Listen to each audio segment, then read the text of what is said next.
Welcome to it. She is Suzie McNeil, and you are going to love it. Now, can you give us your resume in 10 seconds? Because you've done so much from TV to theater to, of course, music. Yes. Well, I guess the world would know me from a show called Rockstar NXS. And then from there, I went to sing backups with Pink for a while. I took trips to Afghanistan. I was in We Will Rock You in Toronto. I've released 5 records in Canada. And Wow! now I'm in another band in Nashville. I'm backing up Steven Tyler. Isn't that crazy? The Aerosmith lead singer now, this is for a Super Bowl thing. Is it a pre-Super Bowl or post-Super Bowl? It's a Rolling Stone magazine party pre-Super Bowl, so it'll be the night before. Do you get nervous? You know, you've been on stage with so many greats. Do you still get nervous when you do that kind of stuff? Or is it like, meh, it's no big deal? After Rockstar, I promised myself I wouldn't be nervous again because it was in front of the whole world. I was like, McNeil, you have no excuse to ever be nervous. I was terrified during that show, though. And now, obviously, you've grown up, you've matured, you've done so much, and we followed your music career, even dibble-dabbled in some Christmas stuff, which we'll talk about in just a moment. Yes. I want to start with the new single, The Best Is Yet to Come, because it's so funny. You just rattle off your resume. What else is there for you to do, though? I mean, what else is on the bucket list? I don't know. World domination. Nice. Politics. No, not at all. All right, is it still, so now we touched about Nashville. You've got a band out there that you're working hard at. I saw your home studio in Nashville. You have a cute little setup. You've got a nice fake tree off to the right. Yeah, a good fake tree. Don't have to water that stuff when And you you come know- back to Canada. You know it's a real studio when you got a plant in there.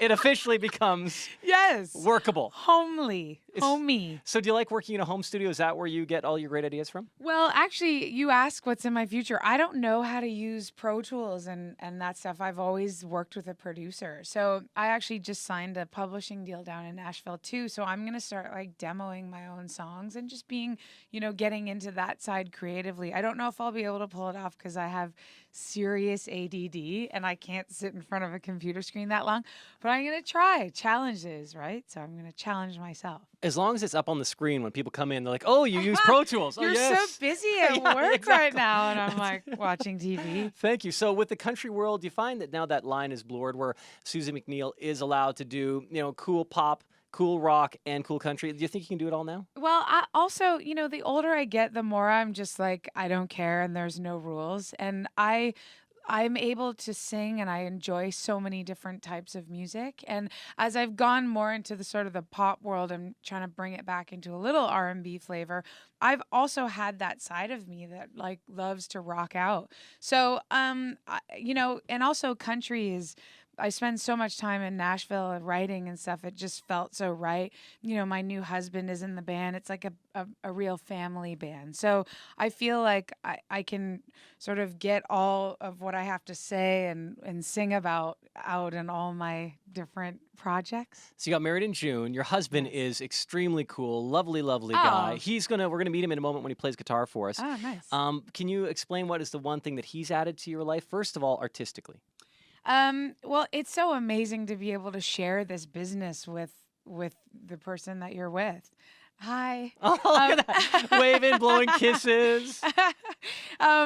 So not anymore. So yeah, artistically, I mean, I'm able to share and speak the same language with someone. Like one time at Christmas, actually, my mom was like, you guys were having a conversation and I had no idea what either of you were saying because we just get it. He's been playing guitar for so many years and there's that connection that you can't get, or at least I haven't found with anyone else. I was talking to your manager right before this interview, and he says he loves that you're married because he doesn't get half as many calls as he used to. So he is so happy that you're married. Yes, I know. And now my husband is, my poor husband's now my stylist. I'm like, should I wear this today? And he's like, he's the test, He's right? totally demasculine. That's right. No more masculinity He's for this like guy. Kanye West dressing Kim Kardashian. That is fabulous. So what has he added to you just personally? Obviously, some more balance as you touched on. But has he just let you care less about everything else now that you've had this great love? Yes, definitely. He's also very family oriented. He's like a total gem. And honestly, and my family has noticed that he's made me appreciate and want to, keep in touch and get closer, even if that's possible, but to my family too. So that's definitely a gift. So let's talk about the gift you've given us. The best is yet to come. It is your latest single. I want to talk about the video first. You're doing something new with Twitter. Can you explain what this video actually, what's happening throughout the video? Well, we released the song New Year's, and with that, I wanted to sort of just get people inspired for the new year. So we have a hashtag Best is Yet to Come challenge where we're just asking people, what are you grateful for achieving last year, and what are you excited to achieve and be a part of in 2015? So did you laugh at that idea when it was proposed to you? Because I mean, is the social media thing just kind of a joke? Is it funny, or where are you at with that? It wasn't proposed to me. I thought of it. Oh, really? Yeah. Oh, that's amazing. But yeah, social media is fine. It's just hard. It's just funny. Like the way that it's sort of changed our life and we talk differently now. That's the hashtag always makes me laugh. Well, the random things I see from you now, one time you tweet, do you look like Mariah Carey? And then I'm like, oh, wow, so that's what Suzie McNeil's thinking about right now. It's true, though, because years ago, people would say, like my good friends, you look like Mariah Carey right now. And I was like, what? And then there was a show that we performed in Washington with Steven Tyler. And I made the mistake of going on the YouTube, and someone was like, who does that girl singing backups behind her think she is? Taylor Swift or Mariah Carey? So either way, you're good. What that means. You're good company. So is that why you've got your hair dyed blue? Because so I have to just stand right out. Yeah. They can't confuse you at all anymore. So this song, I don't want to relate it to an artist because I don't like doing that, but the fun in The Best Is Yet to Come reminds me of just a cool Prince. It'd be like you and Prince hung out for a weekend, and then he said, okay, go have fun, go write a song now. I feel like it's got that vibe to it, that real cool feeling. When we were writing it, we definitely accessed Prince. We were like, oh my gosh, this sounds like a Prince song. So we kind of just went with it.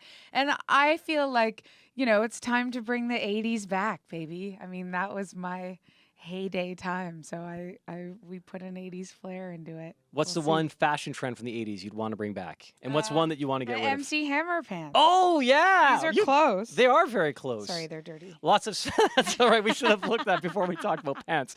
And what's one fashion trend you would not want to see come back from the 80s?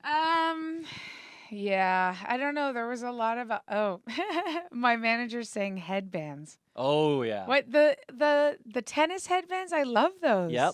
There was a lot to the Madonna look that I don't know if I would love. I think it's a little out there, but maybe no gloves. Okay, no gloves, unless they're hockey gloves. Hockey gloves would look super cool. Or boxing gloves. Those would be sweet. Walking down the streets, walk down Yonge Street with your dukes up.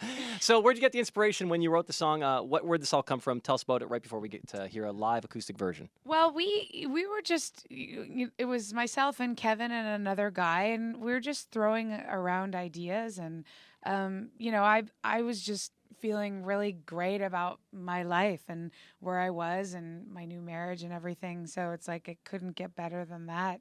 But, I'm sure that there's a lot out there that's gonna be better than that. And then we turned it into a sassy thing. Just like, you think this is good, the best is yet to come.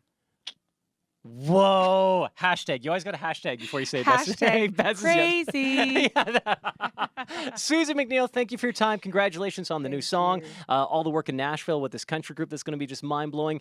And more importantly, I don't think I've ever seen you happier. I've known you for a decade, and I don't think I've seen this sheer joy in your eyes like this. Well, thank you for having me. All right, let's play it. Suzie McNeil right now.